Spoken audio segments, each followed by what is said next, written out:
질문을 잠깐 보고 가볼까요?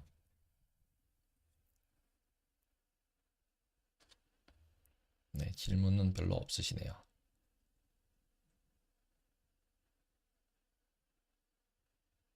아레지콜님 오셨군요. 큐엔님. 예, 도이치는 제이미님 말씀하신 것처럼 예, 국책 사업들 주로 하는 그런 은행 맞습니다. 네, 저도 그렇게 알고 있고요. 그래서 상장돼 있는 회사인데도 약간 공기업처럼 의사결정하고 그다음에 독일 사람들 이렇게 약간 스트릭트하잖아요. 예, 그런 부분들도 있고. 근데 이제 그 도이치 같은 경우는 뱅커 트러스트라고 예전에 제일 이제 저 첫 직장일 때 제일 유명했던 파생 상품 하우스가 있었어요. 거의 망했죠. 망해가지고 도이치가 인수를 했어요. 그러면서 도이치가 파생 하우스가 됐었죠. 파생으로 막 거의 글로벌 넘버 1등 하고 그랬었어요. 근데 그것 때문에 또 문제가 돼서 줄여서 지금은 세상에 그렇게 많지는 않을 것 같은데 확인할 방법은 제가 이제 약간 어깨 라운지가 돼서 잘 모르겠습니다. 캘리포니아 마트에서 오렌지 사는데 6개 8,000원. 미국 물가. 예, 미국 물가도 그렇게 쉽게 잠잠할 것 같지는 않습니다. 네, 저는 개인적으로는. 아무리 뭐 내려간다고 해도 옛날처럼 2%로 내려갈 것 같지는 않고, 진짜 잘 내려가주면 3%, 잘못하면 4%대 유지될 수도 있지 않을까? 뭐 이런 생각 듭니다. 일단 중국이랑 둘이 뭔가 쇼부 봐서 딱 이제 다시 합의하고 공장 또 저물가로 만들어야 되는데, 이제 중국도 저물가도 아니고, 그런 상태여서 그렇게 쉬울 것 같지는 않습니다. 그래서 이제 주간 이제 파생 쪽 한번 리뷰를 해보겠습니다. 옵션 쪽. 되게 지난주랑 완전하게 달라진 게 변동성이에요. 위클리 일주일 남은 옵션의 내재 변동성이 27.5였거든요. FOMC 있는 주. 그게 지금 19로 내려왔어요. 그러니까 거의 프리미엄 텀으로는 어마무시하게 빠진 거예요, 이거는. 그리고 되게 웃긴 게 앳더머니에 있어요. 4천. 4천 풋이 제일 많은 거예요, 지금.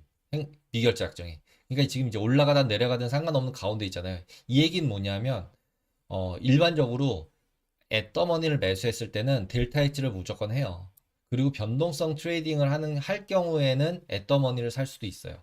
왜냐하면 가운데 있을 때가 감마가 제일 크기 때문에 내려가면 좀 사고 올라가면 좀 팔고 여기서 박스권으로 왔다 갔다 할 거라고 생각이 드니까 대신에 변동폭은 클 수 있다는 거죠. 어차피 윈리 버전은 올라올 것 같으니까 여기쯤에다가 매수하고 여기서 매도하고 이렇게 하는 형태로 해서 올라갔다 내려갔다 하면 수익을 낸 게 실질적으로 옵션 프리미엄보다는 더 클 것이라고 생각하는 경우에 앳더머니를 매수를 하고 롱 헤지를 하는 거죠.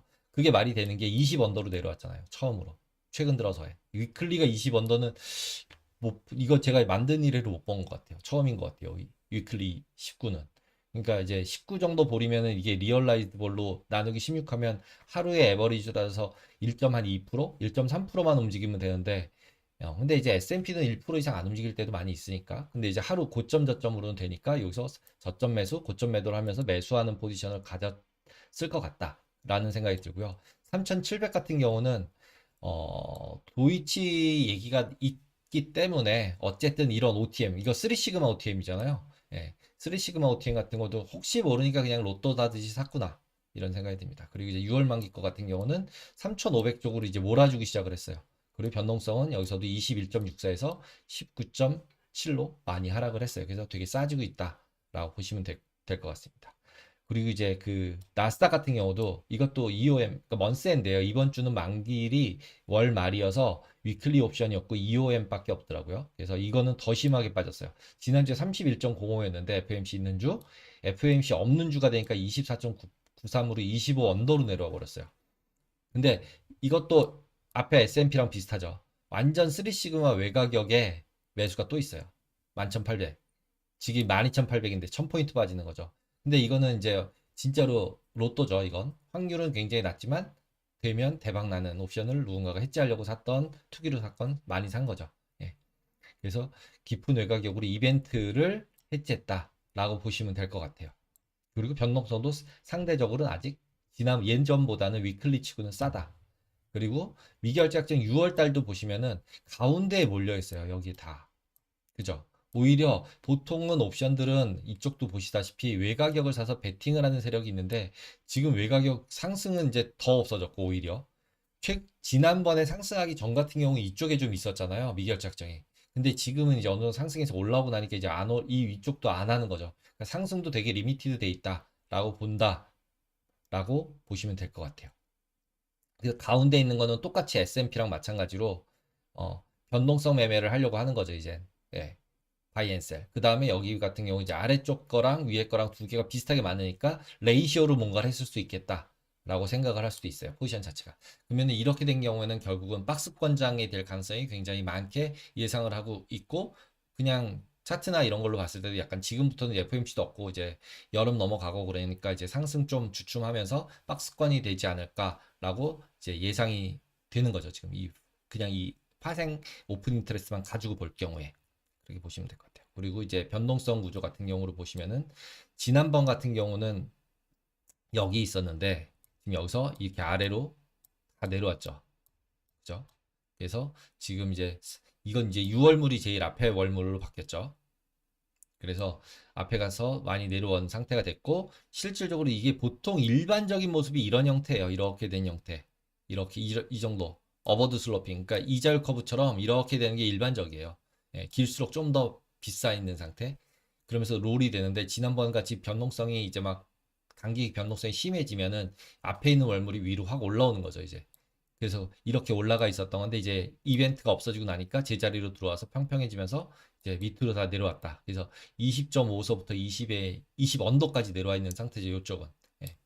그리고 나스닥 같은 경우는 지금도 약간은 여기가 높긴 하지만 거의 뭐 이 정도면 플랫티시 된 거죠. 예, 이렇게 돼 있던 게 이렇게 줄어들었으니까. 그리고 12월물은 해지 수요가 항상 있어서 일반적으로 12월물이 제일 비싸요. 예. 그리고 이런 거는 거래가 안 되기 때문에 그냥 뭔가 매도가 있어서 확 내려간 거지 여기에서 실제로 거래를 하지는 않았었을 것 같아요. 24구 여기가 25잖아요. 1불 이상 차이 나는데 이렇게 거래 안 하거든요. 그러니까 한 이쯤 어디에 있을 것 같아요. 실제 리얼로 거래되는 건 한 이쯤 어디에 있어서 원래는 이렇게 생겨야 되는 것 같아요. 그래서 지금 변동성들 구조만 가지고서 시장을 예상한다라고 하면 일단은 OTM을 산다 단기적으로 봤을 때는 지금 이것도 보시면 3,700 여기도 11,800 일주일 내에 이렇게 도이치 사태 망가지고 은행들 다 난리치면서 폭망한다 전이 된다 그래서 리저널 뱅크 하나 또 부도나고 또 뭐 이제 진짜로 확산된다라고 하면 이런 것들 이제 벌떡 일어나겠죠. 네, 벌떡 일어나겠죠. 그러면 할만 이런 거 매수한 거에 대한 충분한 대가는 충분히 있는 상태가 될 수도 있죠. 없다고 할 수는 없죠. 하지만 확률은 굉장히 낮다. 제가 봤을 땐. 저는 그냥 얘네들이 보는 마켓이 더 맞는 것 같아요. 그냥 가운데 놓고 위아래로 움직일 때마다 매매해서 돈을 벌 수 있는 상태가 되지 않을까라고 생각을 합니다.